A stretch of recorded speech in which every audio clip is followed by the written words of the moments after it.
75 years ago, Australia bid its young future on a country on the other side of the world. A country now led by a government sceptical of the international order it once championed. This begs the question, are the returns on the gamble Robert Menzies made in 1951 still in our national interest? I say yes, but only if we prioritise pragmatism over blind faith. I'll begin by explaining why today's world still very much resembles the one Menzies saw in his synthesis of the Alliance. Next, I'll analyse the enduring and multifaceted benefits provided by the partnership, before ultimately examining its challenges and why they only serve to illuminate the necessity of approaching the Alliance from a lens of pragmatism rather than blind belief. First, we must consider the strategic calculation made by Robert Menzies in inaugurating the Alliance, a calculation still relevant in today's political climate.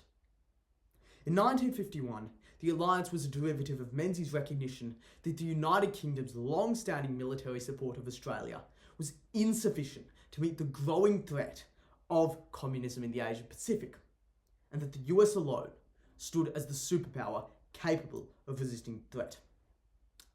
When examining the world Australia faces today, we can draw significant parallels to the world Menzies saw.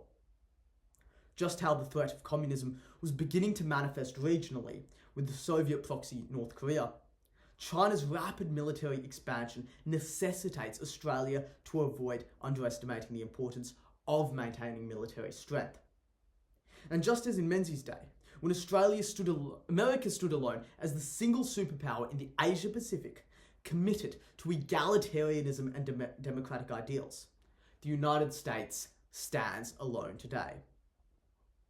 Thus, we can observe that, at its core, the fundamentals which drove Menzies towards the Alliance remain relevant.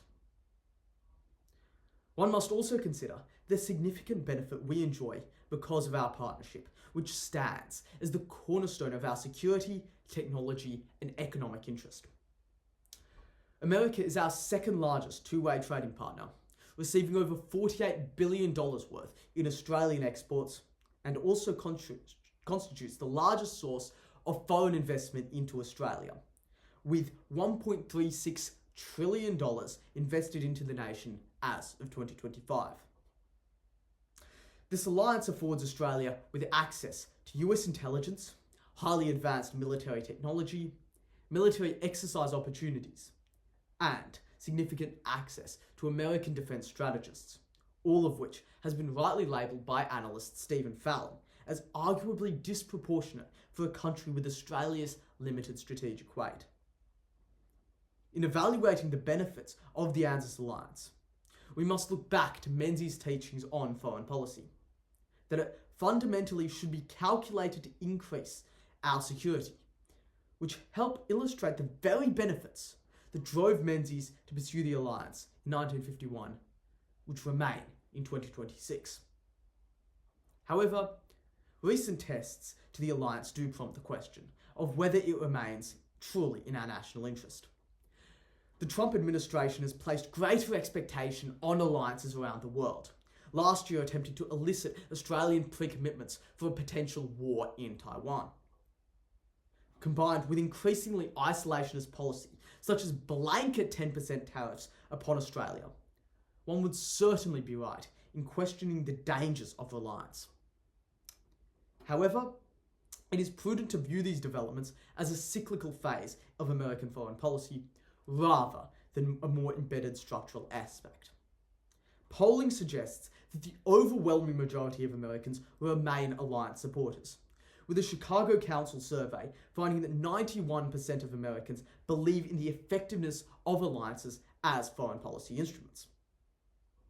Even so, a core truth about the alliance is revealed, that despite the wealth of benefits provided, Australia must be prudent not to err on the side of overdependence. We are presented with an opportunity to understand the philosophy of Menzies, who, in his Forgotten People broadcast, labelled the assumption that America automatically be with us a fundamental error. This reasoning drove his adaptation of his personal British to the bootstraps philosophy to pragmatically accept the need for diversifying away from the United Kingdom and seeking a new relationship with the United States in 1951. He didn't abandon our alliance with Britain entirely, but instead came to an understanding that over-reliance on a single partner was far from prudent, a realisation we must make today. So, how do we best balance the US-Australia alliance with our national interest? Militarily, Australia must balance our relationship with the United States while maintaining strong partnerships with our allies in Europe and Japan. Economically, Australia must engage in frank, calibrated discussions with the United States and China, separating our security interests with the former from our economic dependence with the latter, and evaluate economic partnerships on their merits, not tradition. 75 years ago, Robert Menzies placed a bet. The returns still exist, but only if we reject excuses for avoiding genuine national readiness. Because the recent challenges to the alliance present Australia with an opportunity to engage in foreign policy the way Menzies envisioned, led by Australia, for Australia. Because for Menzies, it was never about faith.